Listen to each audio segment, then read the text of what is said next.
Warning, some content shared in the following program is not appropriate for children. Welcome to Just an Average Citizen, the podcast that helps to inform, educate, and empower you to make an impact in Abilene and the big country.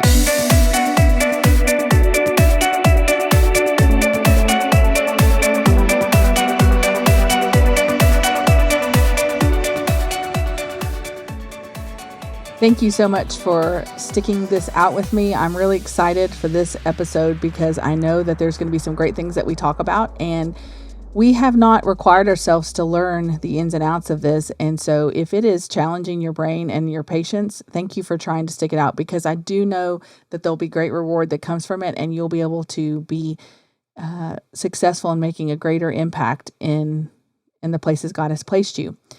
You know, I would have never thought this would brought me to where I was today. I just kept asking hard questions and couldn't find the answers and couldn't find people to give me the information I needed in order to make this all make sense in my head. Like, what was going on with our culture, and why is it, history being rewritten, and why is stories not being told factual, and why is it that an entire group of people feel like the world is out to kill them when the data does not say that, but the people who are in power in their lives do? It just blew my mind. And so I'm glad that you're going to be on this journey. This is going to be a little unique situation because these episodes were meant to be called Book by the Bite. But as I wanted to push the book or present the book that I thought was most impactful for now and most pressing, I found that this requires a little bit more history so you can appreciate what's going on. And so I read this book this summer. This is where we're going. Lost in Translation, a book by Miriam Miriam Grossman, A Child Psychiatrist's Guide Out of the Madness. And so that is where we're going, but I wanted to give you some foundations. I recently was involved in an issue that was surprising to me because I have been trying to learn how to be more purposeful in being a part of what happens in our community. And a meeting came up that was addressing a particular book that I had seen on a book list that I have been following up with since we started working with stuff in the library.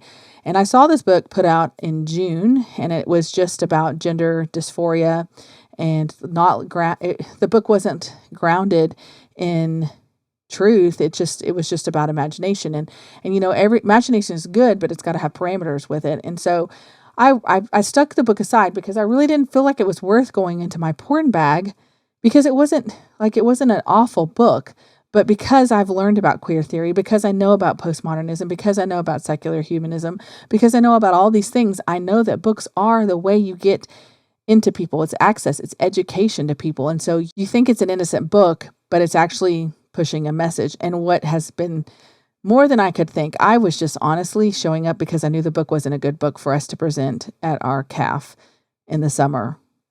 But I couldn't really get people to stop using this illustrator because it was an illustrator. It wasn't the message.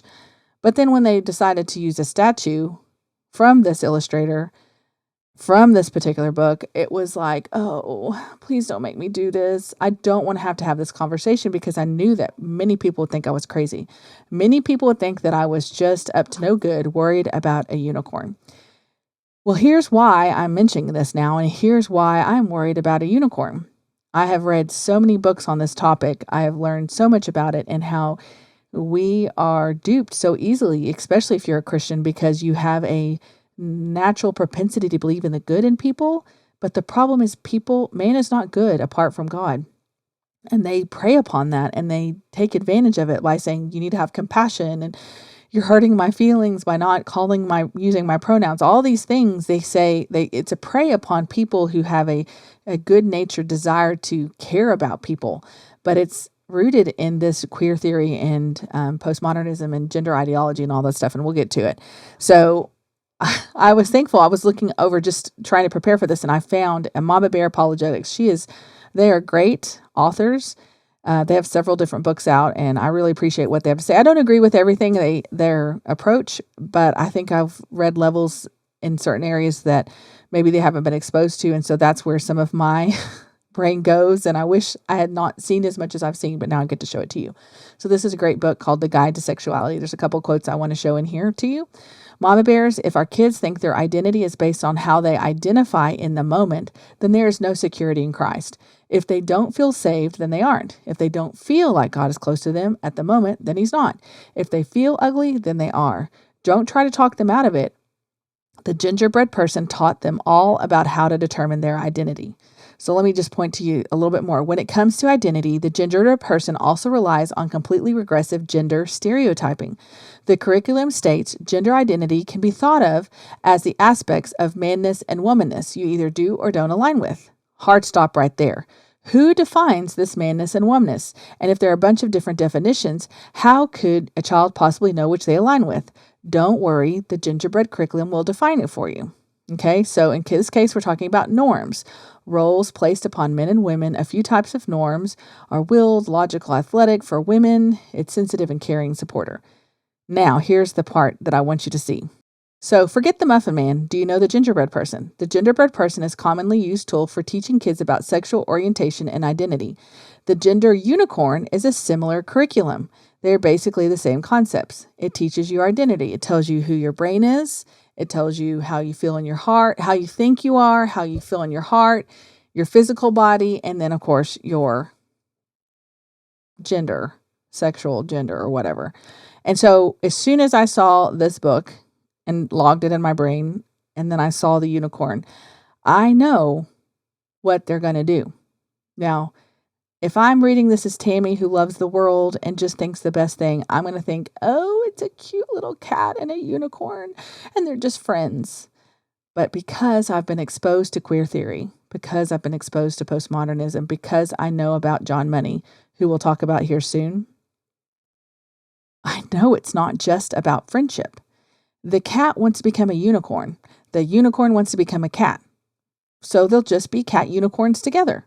Not real, not real, the blurring of boundaries, the made up, the redefining, the destruction of what makes them who they are, who they were created to be. And if you don't get it, that's okay. If you understand now what's so troubling, that our city has decided to put a statue honoring this author who has said, this illustrator, it's an illustrator we're honoring. The author and the illustrator have both said that they didn't mean to do that. They're just wanting friendship. But then in other interviews, they say it's totally a book about transgender. You know, we didn't know how to say it because you can't just say it, but we can't just not say it. We got to say it. And so we're going to work around this hard topic to talk around. And even in that, a lady was like, I wanted to introduce my kid to the idea that she can be anything she wants to be. And so she read the book, the kitty corn book to her. And she said, baby girl, what do you want to be? She goes, well, mommy, what do you say? And she's like, you can be whatever you want to be. I mean, like she wanted to push this message on her child. So you use this book. And it was really disappointing to hear a professional illustrator be so condescending in her discussion of people who disagreed with her. She said if people who disagreed with her had no common sense, and that we did not deserve to have, that we are a rage-filled, well-known minority who don't have any reason to be in charge of the good of the majority. And this is the people we're honoring in our city. And I'm appreciative of the one councilman who recognized it was about the controversy. He didn't have to agree with us, but it was about the controversy. And I think in all the world of good literature and illustrations, how we can focus on 1 out of 100 of her books, that is very destructive, blows my mind. Okay, so let's look on here. I think we're going to one more quote. Here we go. In the lesson plan titled Gingerbread Person, remember, can also be a unicorn. LGB all represent sexual identities, and the T represents a gender identity, as well as an umbrella term for many gender identities. Queer means means different things to different people. For some, it describes sexuality. For others, their gender, or others both. When we say sexual identities or sexual orientation, what we're talking about are the ways we categorize and define who we are attracted to romantically, sexually, or otherwise. When we say gender identities, we are talking about the ways we categorize and define our genders. Gender is best understood when broken up into 3 parts. Gender identity, which is how you in your head define and understand your gender based on The options for gender you know it exist, gender expressions, the way you express your stress, actions and demeanor, the biological sex, the parts of your body we think is as male or females. Okay? So we've got there. Now we're getting to the good stuff. This is a amazing book. I'm so grateful for her willingness to write this book. She has been in the thick of it, dealing with this in her practice. She was also in Matt Walsh's book, documentary, What is a Woman? So we're going to now look into Lost in Translation. And I hope the preface and the things that I've been building up to gives you a better understanding why this matters. I've really recently realized that there are a lot of people who are what you would call an ally. They are supportive and want to make sure that the way is paved for anyone who wants to walk in their gender identity. They want to be helpful. They are compassionate people and they care. In fact, the next generation, my children's generation, they are full of compassion and they care. What they don't understand is they're encouraging people to live out a lie. And it's not because I say it's a lie. Science says it's a lie. The Bible says it's a lie, most importantly. But science, there is no science. Just like Alfred Kinsey was a horrible man who abused children, so is the person who created gender identity. Okay, so we're going to talk through 13 chapters in this book. I'm not going to touch on all the chapters.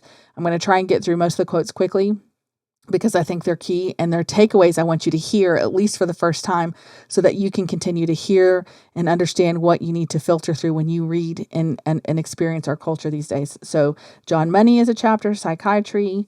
We have different dangerous ideas from educators, lawyers, surgeons.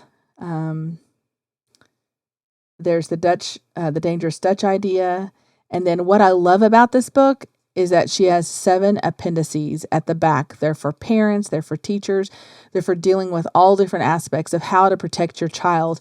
If your child should declare they're transgender, or if your child should say they want to explore this, you have some things to do to help prepare and protect your child from unfortunate legal situations, counselors, teachers, all those things.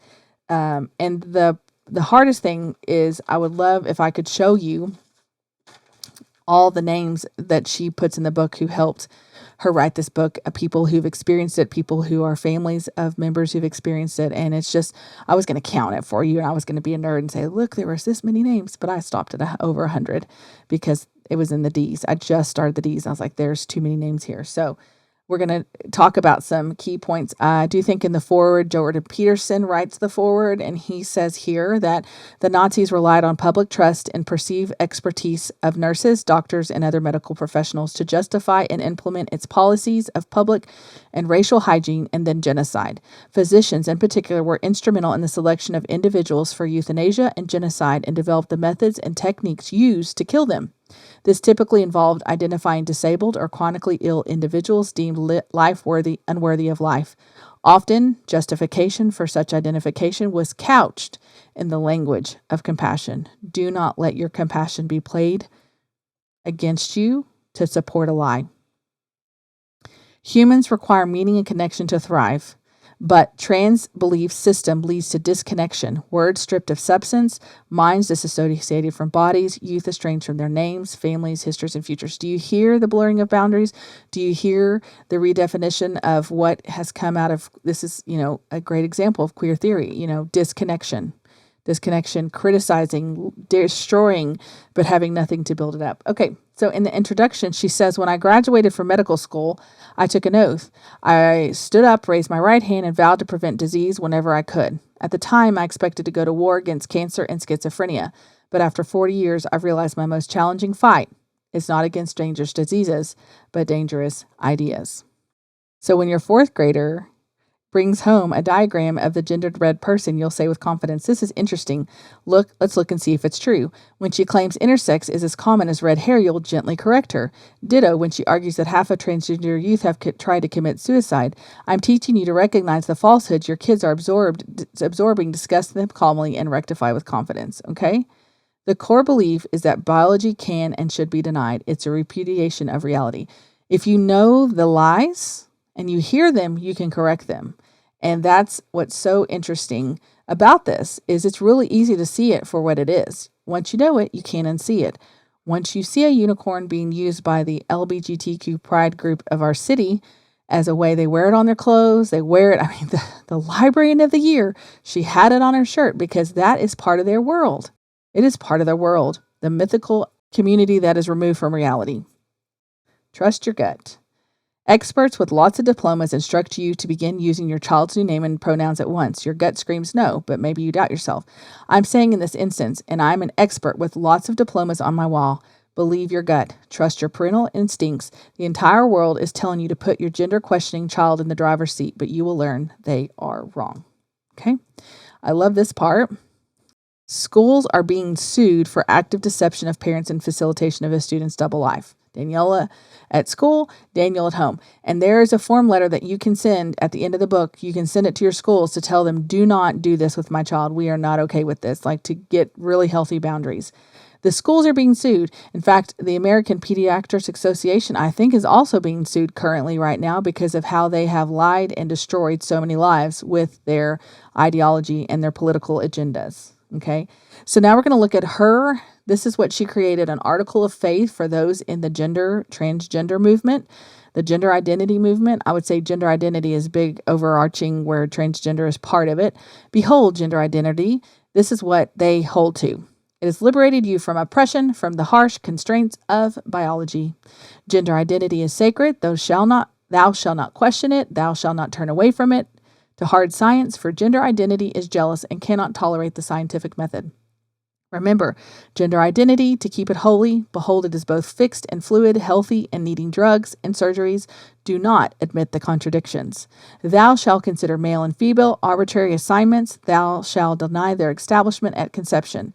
Thou shalt affirm all gender identities with all your heart and all your soul, so that you will be an ally and keep your livelihood. Do not misgender.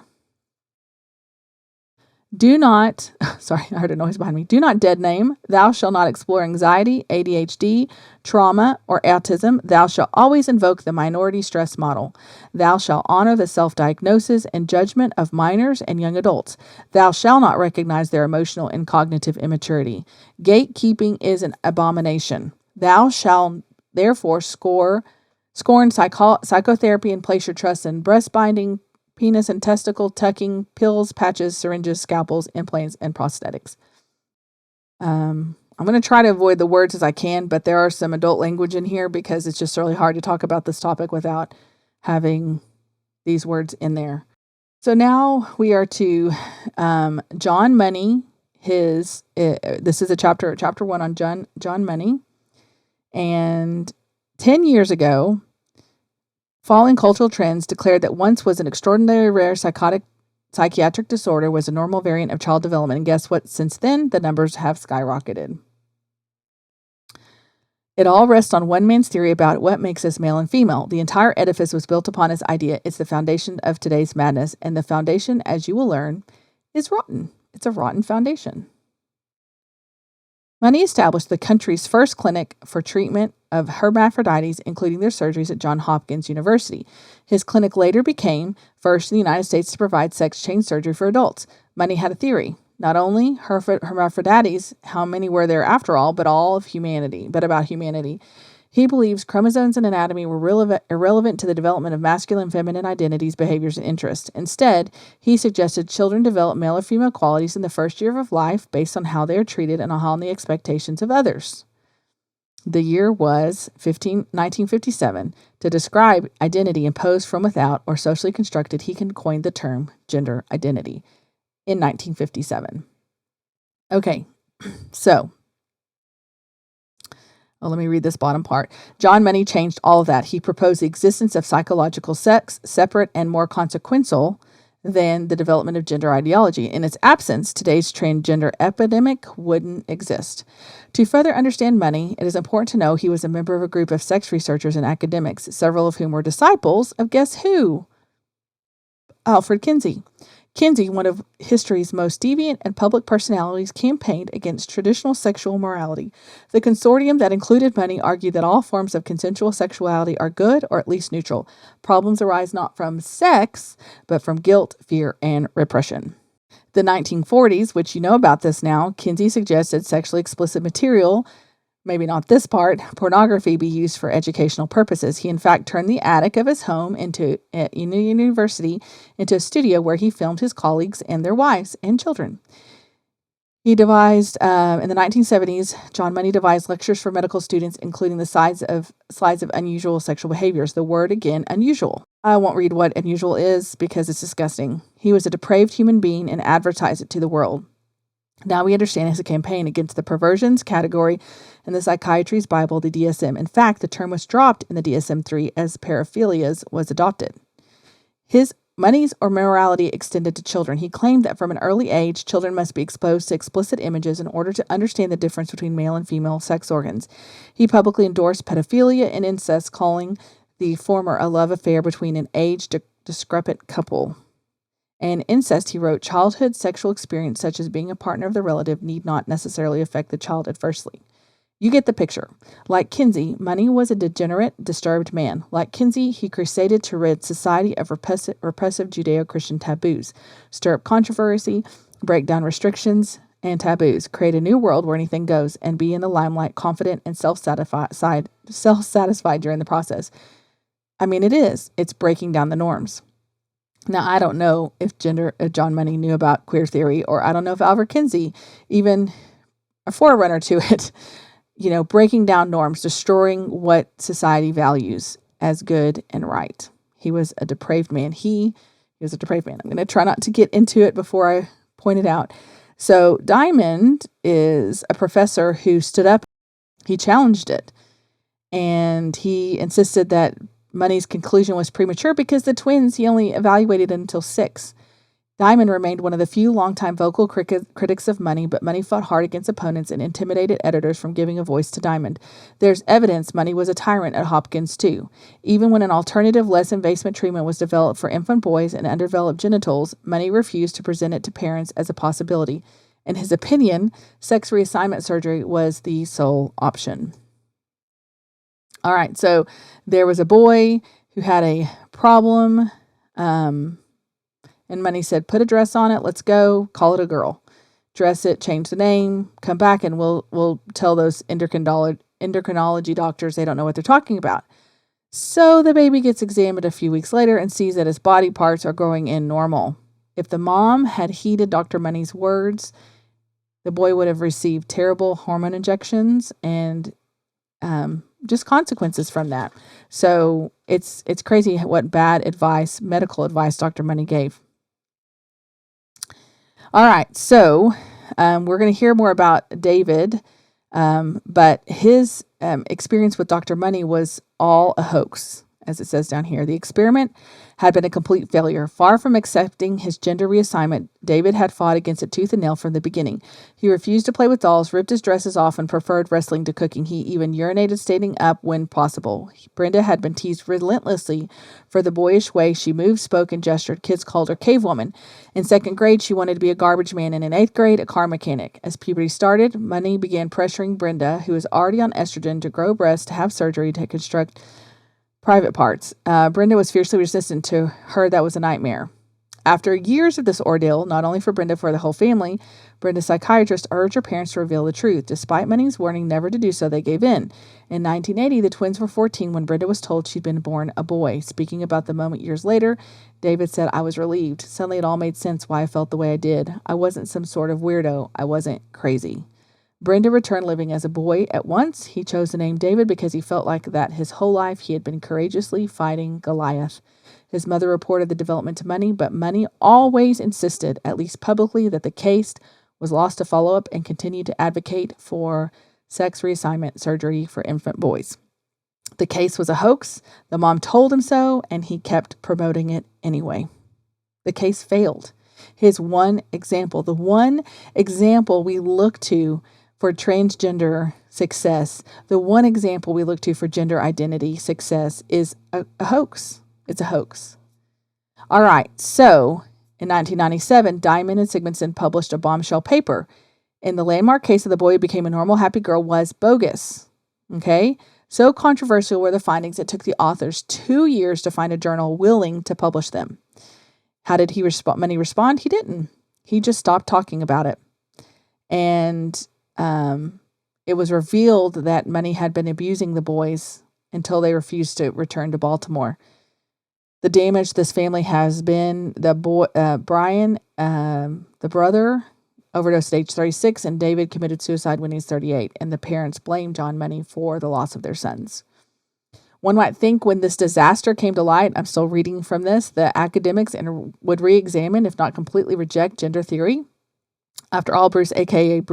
Brenda, a.k.a. David, was supposed to be Money's proof of concept, and it had failed miserably.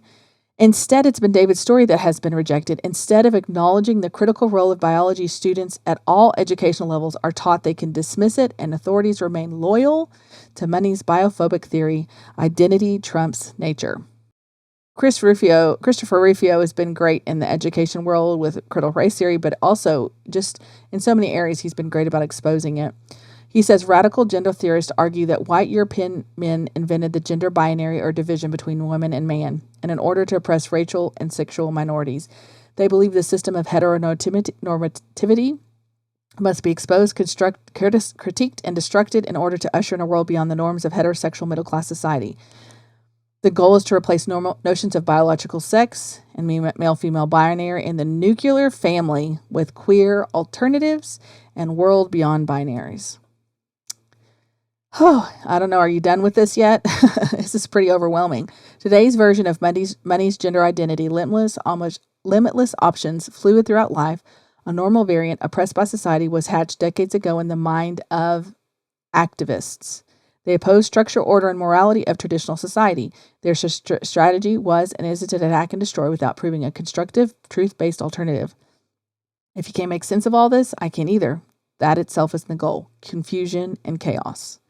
Confusion and chaos, not understanding. Gender identity is a hoax. There's no such thing as gender identity. And we've all been groomed to believe it's true. And some of us, like I said, I don't know, on another episode, I said that, there are a lot of allies in our community who want to be compassionate and kind, but how can you be compassionate and kind to someone who is being lied to? I mean, I feel anger when I think about how many of these people were told a lie and they've based their entire lives around it. How do you come down from that? How do you turn back from that? And at what point will they? I don't know, but I can't just sit there and let them continue living a lie because I want to be compassionate for them. I want to walk in truth, and I know that people long and hunger to be known, but we got to do that together by admitting when things are not working the way we've been told they are. Okay, so this is interesting. We are now in chapter 2. I guess, what's interesting is I thought I had come in here. Let me go back to David and Brenda. No, David, Bruce, Brenda. So what happened was there was when they were doing the circumcising of the child, there was something happened. It went wrong. And so the Dr. Money just said, let's just let him be a girl. Dress him, tell him his name, all the stuff. And it didn't work. I mean, I know you heard the part where the psychiatrist said, tell him the truth. And he said, I've always felt wrong. I've always felt weird and different and not what you said I was. And it's just because Money lied about that outcome that has changed everything and the way we handle stuff and has opened the doors to so much activism you cannot even imagine. Okay. So now we have a 17-year-old boy who wrote, I want to be a girl. What do I do? Planned Parenthood responded in 2010. It's not uncommon for a person to identify strongly with other gender. Talk to someone you can trust and understand gender identity issues. So they're just saying, this hoax, go find someone who believes the hoax so that they can help you perpetuate the hoax in your own life. On a site recommended to youth by SIECUS, remember that's the Sex Information Education Council of the United States, through your adult life, you'll find your personal gender identity changes and grows and becomes more clear and more murky with time and life experience. Gender isn't anything close to binary, but like most things, is wide, diverse spectrum, varied, veritable gender palooza. For decades, American children have been told your mind and your body may be mismatched like a pair of socks. It's perfectly normal. It's normal to believe a hoax. Okay, So, interesting enough, in 2019, SICUS, the Sex Information Education Council of the United States, dropped its spelled out title and added the tagline Sex Ed for Social Change. So, instead of having the sex information, all that, they just are called SICUS, Sex Ed for Social Change. Who did sex ed? Oh, that's right, Alfred Kinsey. The humongous umbrella serves to their purpose to hoodwink you into believing this is all about inclusivity and acceptance. It's not. The strategy extends to language. Those who control language control the outcome. The Orwellian manipulation of language influences how we think. An example you just read and probably missed. Activists use gender and sex interchangeably. All right, so therapists should not be gatekeepers. I was once informed at a meeting the student requests hormones, write the letter. This is now known as gender-affirming care. The unquestioning acceptance of a patient's self-diagnosis and provision of requested medical interventions. Okay, so gender-affirming care. There's no such thing as gender. It's a hoax. And now we have an entire medical program built on gender-affirming care, affirming the hoax of your gender. Man, that's crazy.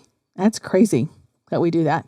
Okay, so it's interesting. Someone at the staff of the university took the podium. How little we know, he observed. Students are leading us. No, students aren't supposed to lead us. We're supposed to lead students because there's a reason why children don't have responsibility until they're older. So she says, students leading us, that's not science and that's not medicine. That's a political movement. And the political movement has been at the helm all these years, steamrolling the medical and scientific establishments with their radical biophobic belief system. Witnessing the process was like watching a stone edifice crack and crumble into pieces in slow motion. All right. So this is, I try to remember this, but this is chapter 2, Psychiatry's Dangerous Idea. So there's lots of different dangerous ideas we're going to learn about here. Okay, this time the guidance wasn't coming from student activists. Gender-affirming care was presented as the only option for health professionals in 2005 by a physician. There was no debate. There was no new science. There was just, this is how it's done. Gender identity disorder, remember a hoax, was added to DSM. I'm sorry, let me rephrase that. Gender identity disorder, there is legitimate, they're preschool, it's small, but it's a small group. It's a minority that have this experience, and most of them outgrow it at puberty.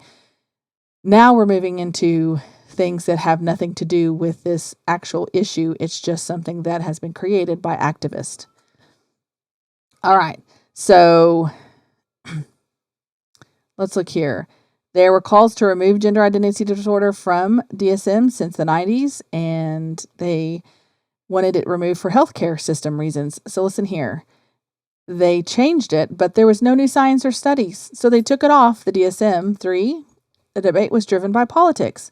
To be sure, the doctors felt compassion towards transgender-identifying individuals and believed social change would improve their patients' lives. So lying to them about a hoax would change their lives. The World Professional Association for Transgender Health said it's not wrong to believe gender confusion is a disorder. It violates human rights. Wow. That's going pretty intense. The focus would now be on the patient's distress, not their identity. So if your son experiences his body is wrong, it's not pathology, it's not a cause for concern. It's his associated distress, his dysphoria, that's a clinical significance. If mismatch is present free of distress, your son has no diagnosis. Insurance coverage remains, stigma is gone. Goodbye gender identity, hello disorder, hello gender dysphoria. It was a brilliant idea to change it to a dysphoria. Unlike GID, GD would no longer fall in a disorder category. It was given a category of its own. It was a brilliant idea, yes, but a dangerous one. So they can work around things by calling it different names. Blurring of boundaries, redefining terms. Rejecting your biology is a healthy and ordinary process like giving birth. That's what now it's saying. It's normal to reject your body. It's just like giving birth, to believe the hoax. So they're changing everything. They're changing it all just to be able to fit and be able to push it on more people. So this is, now we're into chapter 3, and I forget which one this is. My gosh, I'm sorry. I didn't write this chapter down, but it says, if John Money lived today and not decades ago, I highly doubt, given our awareness of the enormity of sex differences at every level of functioning in every system of the body and from before birth, that anyone will believe his theory that we are born gender neutral. Back then, with limited knowledge, no one could believe the Y chromosome was nearly empty and almost everything was up to nurture. In this era, it's impossible to defend such a position. All right, so now we're in the chapter of I think it's Rosa. It's a story about a case study or an example of somebody. It's not the real name, but I think this is important to understand. So, the largest gender clinic, London's Tavistock Gender Identity Disorders Service, was overwhelmed. They saw only 18 patients in 5 years between 2000 and 2005. In 2009 and 2010, that's 2 years, it didn't double. They saw 77. That's more than doubled. That's a lot. 18 to 77. 18 in 5, 77 in 2. By 2021-22, that number exploded to 3,585 patients, an increase of 4,555% in just over 10 years. But the true number is even higher because the waiting list in 2021 exceeded 5,300. So if they could have seen everybody, they would have had over almost 10,000 patients. 18 patients in 5 years to 1 year with 10,000. That's unbelievable. Okay, so now it says, now we're to the DSM-4. In 1994, only a small number of children with gender identity disorder, as it was called then, will continue to have symptoms. In later adolescent or adulthood, that's what we said. 11 studies over 4 decades have shown a majority of patients become comfortable with their biological sex by puberty or young adulthood. Remember, most of these were boys. It was mostly, if not only, boys. He explains, so despite large discrepancies in definitions and methodologies, the majority of research shows desistance, which means they go back into their normal rhythm of life, above 70% and reaching 90% during puberty. Okay, so here we go. The onset of gender identity dysphoria in teen girls was practically unheard of before 2012. There was next to no research about them. Given how uncommon adolescent gender dysphoria was, multiple transgender teens in the same friend group was bizarre. Even one instance would be statistical anomaly. More than one? Inconceivable. Dr. Littman, we've heard this name again from Irreversible Damage, decided to investigate. Online, she found parents describing the same phenomenon. Teens and young adult children, a majority girls without previous gender dysphoria, came out in quick succession. Sometimes entire friend groups identified as transgender at the same time. Yet no one asked why a previously rare condition of primarily young boys was skyrocketing in teenage girls. Even worse, gender therapists were focused on names and pronouns instead of the real question, what is going on here? I mean, entire friend groups. Oh, we love social contagions. We've seen it happen before, and it's happening now. And instead of recognizing for the dangerous idea it is, we're promoting the hoax and saying, oh, yes, you must identify with what you identify with. So what's problem is there's lots of trauma. Half of the parents reported a traumatic or stressful event preceded the dysphoria, such as divorce, death of a parent, bad breakup, bullying, or psychiatric hospitalization. Okay? Dr. Littman says this is maladaptive coping to avoid feeling strong or negative emotions. In 2012, the American Psychiatric Association Task Force on the Treatment of Gender Identity Disorder advised that teens be screened carefully for trauma as well as for other psychiatric disorders that may produce gender confusion. But the screening parents described to Littman were anything but careful. So they have such ambiguous, there's that word, ambiguity, ways to diagnose yourself. And of course, it's all self-diagnosed. It's not like you have to have anybody tell you, just say, I'm transgender or I have gender dysphoria, and they'll give you medicine and tell you how long it takes for you to get your surgery, your mutilation surgery. And there's no hard measuring tools to see what's going on in this. This is called rapid onset gender dysphoria. It's not the same gender dysphoria, and so they don't even allow that to be called that because it's problematic. They're like, no, we don't want we don't want to point it out that this is something different, but most of this is rapid onset gender dysphoria. Okay, so according to Kirschner, Kirschner is a detransitioner. Heterosexual white girls often despise, this is key, often despise what makes them privileged. They can't change their sexual orientation or race, but they can change their gender. Transgenderism offers a way for adolescents to be absorbed of privilege and join the ranks of the oppressed. The beauty of gender ideology is it provides a way to game the system so that you can get some of those targets off your back. It's as easy as putting she, they in your bio. Instantly, you're transformed from an oppressing, entitled, evil, bigoted, selfish, disgusting, cishet, white scum into a valid trans person who deserves celebration. Ooh. Okay. So, let me go this way.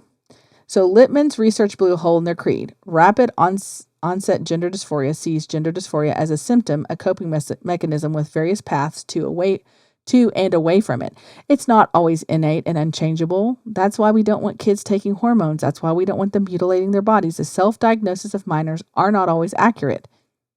Every instance of gender dysphoria does not require transition. The notion of rapid onset gender dysphoria violated the medical establishment creed that made Lisa Littman a heretic deserving punishment. So now we're to the Castro consensus. I think this is a really interesting concept. We talk about Castro was over Cuba, and he made it to where he was the only one that won. And he's like, listen, everybody picked me. I'm the winner. And, we know what happened there. And so this is what's happened in the medical community. They're like, oh, everyone agrees with me. So, they just have to push forward. The Journal of Pediatrics conducted their own study declaring it did not support the rapid onset gender dysphoria hypothesis. A statement issued by the Coalition for the Advancement and Application of Psychological Science went further, calling for the eliminating the use of ROGD and similar concepts for clinical diagnostic application. The statement was signed by over 60 professional associations, including the American Psychological Association, the Society for Behavioral Medicine, and the American Psychiatric Association. They changed it. So now they've demoralized those who actually have this issue and made everybody have this undefinable dysphoria.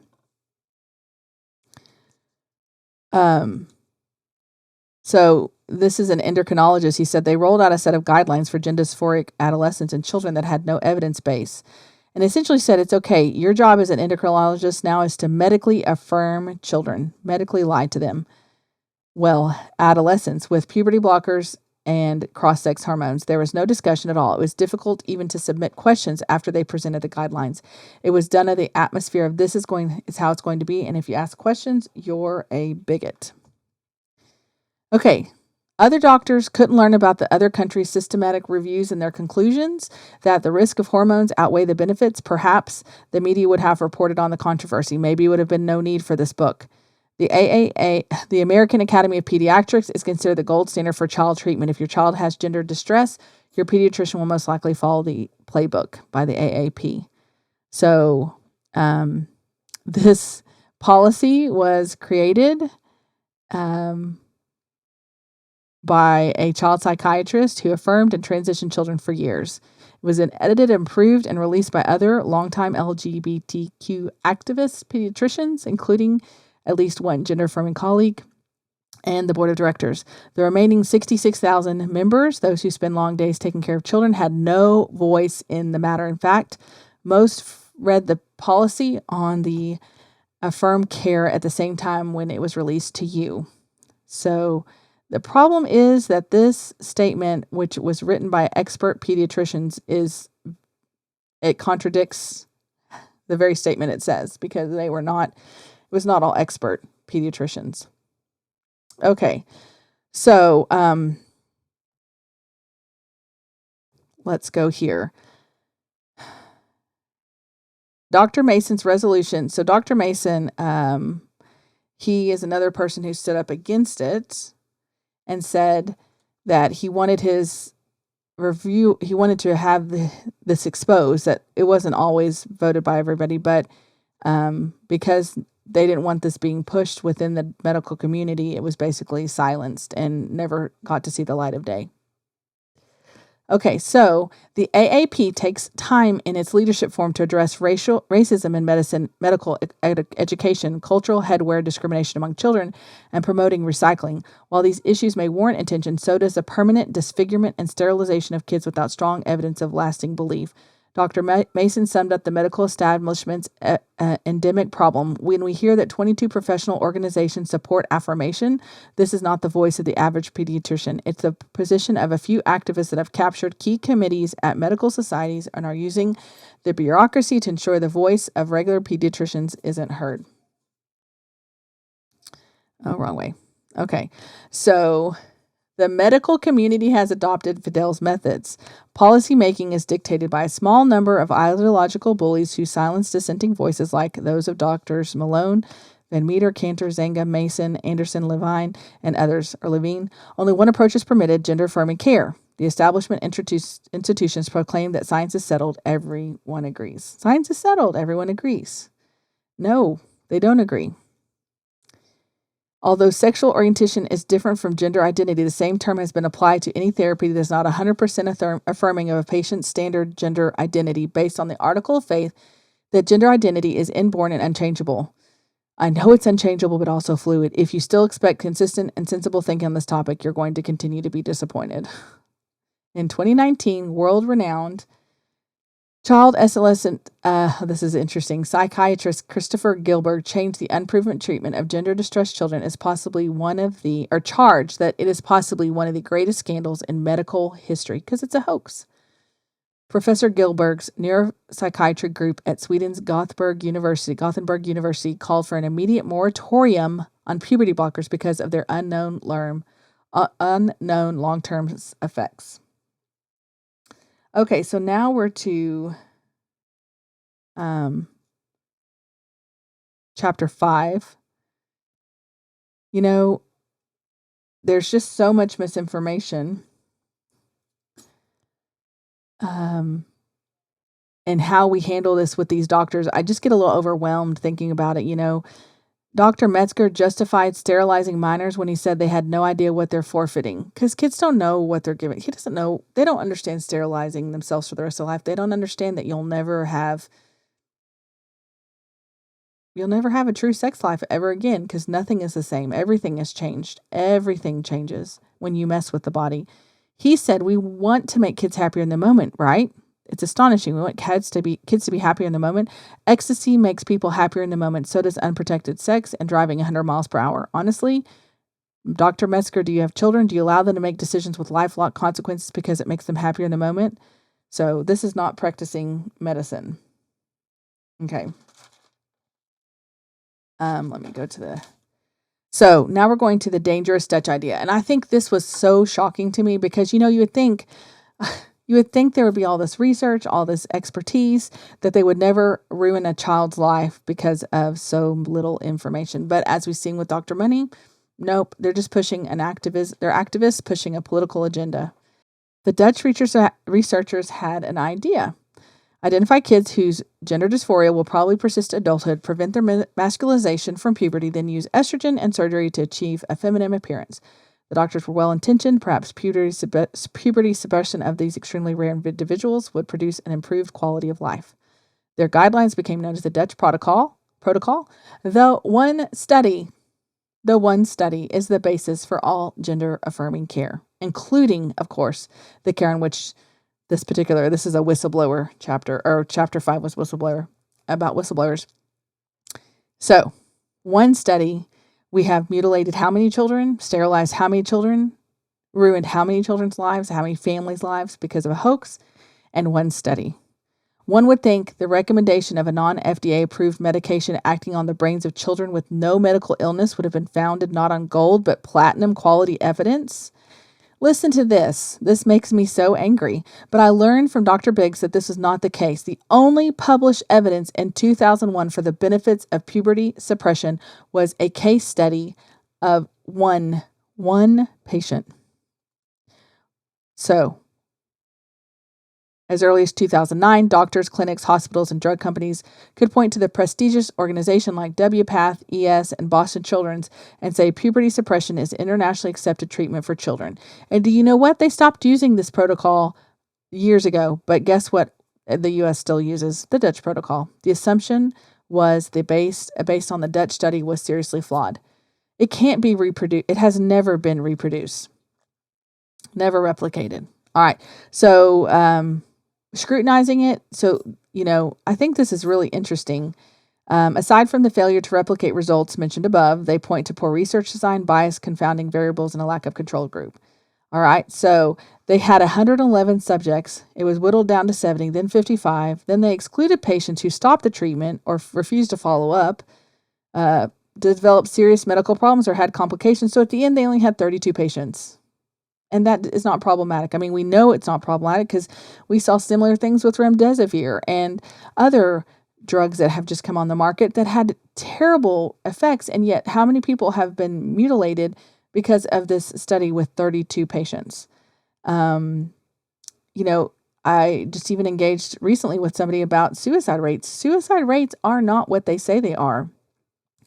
In fact, they're higher with people who do transition, but it's later on because remember, like John Money, they don't follow up with research. And people who struggle don't tell their medical practitioners. The Dutch assumed blockers are fully reversible. We know that's incorrect. It did not consider effect of blockers on physical health, libido, sexual development, attention to fertility was meager. The average starting blockers was 15. Now kids as young as 8 are eligible with no research on it.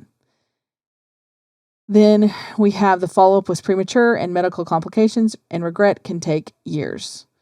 All right. Today, the Dutch protocol is a foundation of the gender-affirming care, calling for the medicalization of youth. But the psychiatric issues and the recent onset of GD, none of this would have met the Dutch study's criteria. They would all have been excluded. Most of the youth would have been excluded from the study. 1 in 5 people who were gender dysphoric in early childhood and went through medical affirmation described a change in their self-perception over time. Does that mean they desisted or identified as non-binary instead of a woman or a man? It's not clear. We must ask what will happen to today's cases who develop GD in adolescence in response to stress and social contagion. And how high a percentage will the identity remain unstable? We don't know. We don't know. Okay.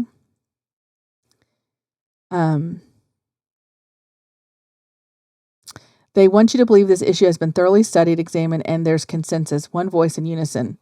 Even the POTUS told parents like Chris, affirming your child's identity is one of the most powerful things you can do to keep them safe and healthy.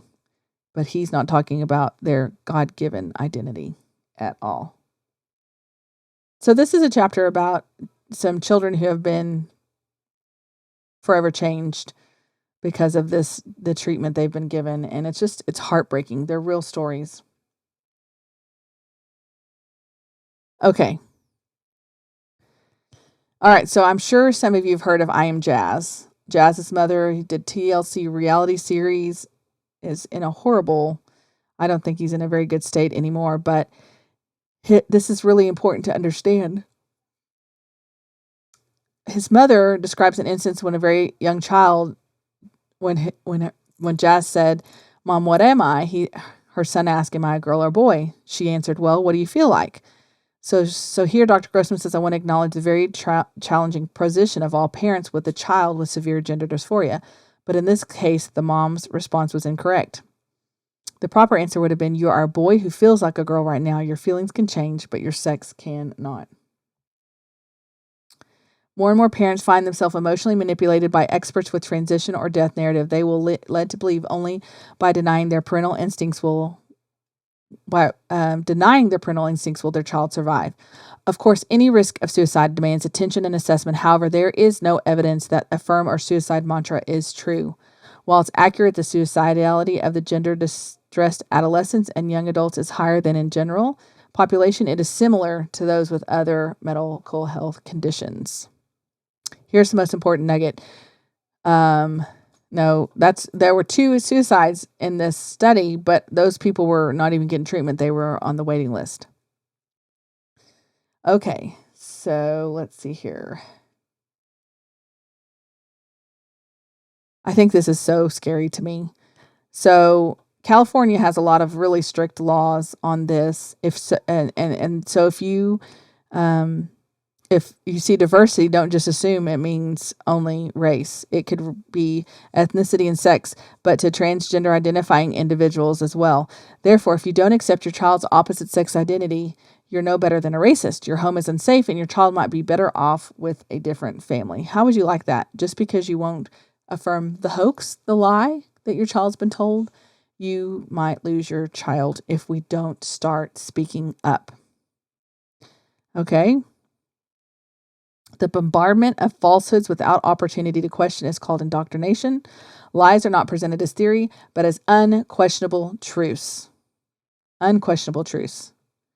So here's why a lot of kids want to do it.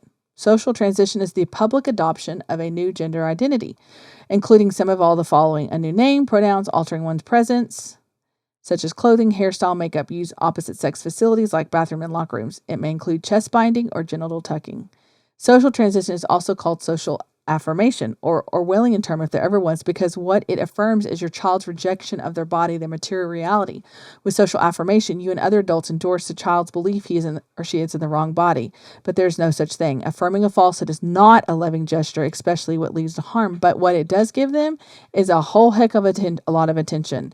If they are feeling left out and ignored and they transition, guess what? They're the belle of the ball until they decide they don't want to be that anymore. Okay? Affirmation has a positive connotation, and when ideologues choose that word, it was a strategic move. Affirming your child seems kind and loving. Instead of distressed, she's comfortable. She's happy, but it's not kind or loving to validate untruth. So now we're going to talk about educators' dangerous ideas. Oh my goodness, there's so much going wrong in the education world, and I don't even know how to stop it. And I don't even know how teachers know how to stop it. It's a train wreck. It is. She talks about the National Education Association, the Department of Education, the National Association of Social Workers. All these powerful groups believe you don't have a right to know your teen daughter is changing the boys' locker room. And if you have an issue, maybe it's time to rehome her. This is probably one of the most powerful quotes to me in this book because of what I've seen happen with the library and children and just people in general who don't know what's going on. Grooming is an emotional and psychological manipulation in order to exploit somebody at a later point in time. It's not now, it's for later. Often grooming is sexual, but it doesn't have to be. And that just weighs heavily on me that I see this happening. The grooming that takes place in schools is ideological. So they're not trying to get your kids to actually do the things they're talking about. They're just trying to prepare the soil so that at a later time they can push them to do it. So again, she has such great appendices in the back that help you be a very proactive parent, especially regarding schools. Okay, so now we're to the chapter on euphemism. Let me see if I've skipped it. Yeah, I didn't really find a whole lot for the lawyer's dangerous ideas, and there's some great things, but there's only so much. And there's some areas I probably put a little heavily more of an emphasis on, but I really want you to understand what's going on. And we're getting close. We're just a couple more chapters left to breeze through. Euphemisms in this world, I didn't even think about this until they said that, like top surgery. No, that's actually breast amputation. Why are we softening what we're saying when it's mutilation? It's amputation of a perfectly good body part. Okay? So they require us to use body part language as accurately, but then we go, oh, nope, you have a front hole. Do you have a front hole or back hole? I mean, these are like so it's so hypocritical. All right? Let's see here. So what evidence do they have of benefit to having these things done to their kids? They are citing studies that are, to be put bluntly, poor. They have small numbers of subjects, no control group, a self-selection bias, high dropout rates, and short follow-ups. Okay? So the Swedish have really done a lot of work on this, and they have found that 10 years after reassignment sex surgery, Women living as men had increased mortality for many causes, especially suicide. They're 40 more times likely to die from suicide than women in the general population. It's not a solution. It just increases and drags it out for years to come, if not the rest of their life. Okay, so this is so interesting. In August of 2020, the editor-chief reported that 6 letters in addition to ours questioning the study of the statistical analysis and conclusions. The AJP, which is the American Journal of Psychiatry, sent the study to letters to a statistical reviewer, and based on the reviewer's finding, it issued a major correction.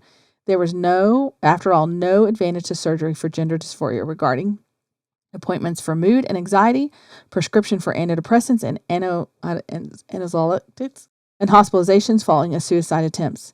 So there you have it. A study showing no long-term benefits from surgery was touted as providing evidence. And of course, did anybody know that correction was in place? Did anyone want to read that? Probably not.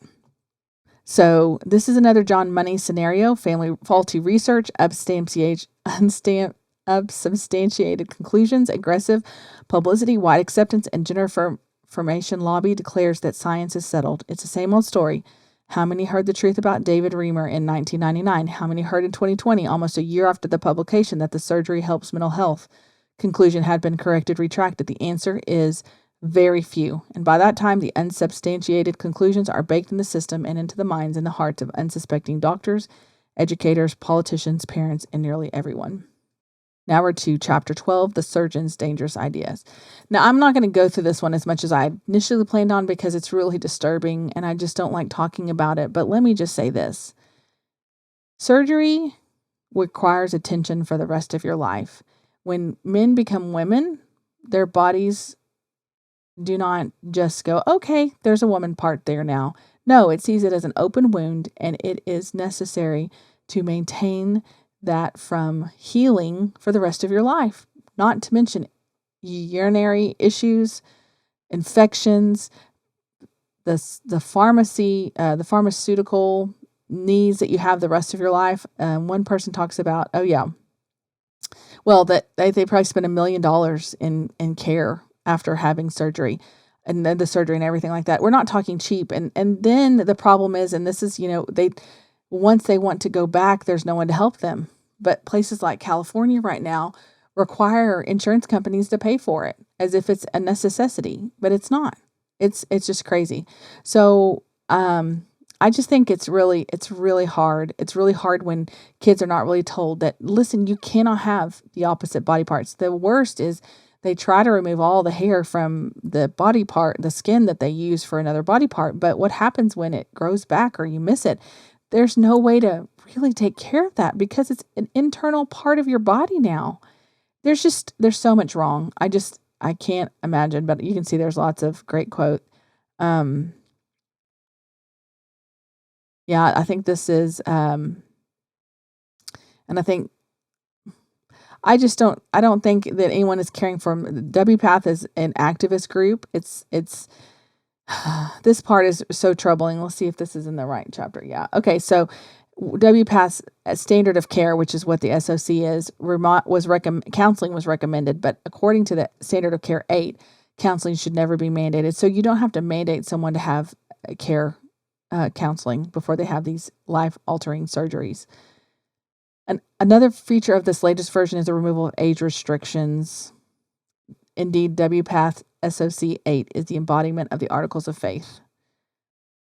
It's so disgusting. And so some of these people stepped down because they couldn't participate there. Too many people believe this is all about compassion, respect, and rights. That's a cover. The goal has always been the breakdown of norms. Remember queer theory? Postmodernism? To push limits further and further. How does the end point look? That's the point. There is no point. The thrill is in pushing beyond the acceptable. All right. So only God can make these body parts. Why would we think that we could figure it out? And we haven't. All right. So let's see here. We're going to talk about this last chapter. It's really a great chapter. I really wish we could go through it all, but obviously I've gone through way too much as it is. So what you're being told by pediatricians, gender therapists, guidance counselors, the APA, Joe Biden, the Admiral, the only effective treatment is giving your child what he or she demands. There's a medical consensus. It isn't true. There's no consensus. There's no high quality evidence that living life as the opposite sex provides a long-term improvement in mental health. There are clear data, however, demonstrating that a high price is paid physically and emotionally for the process called medical transition.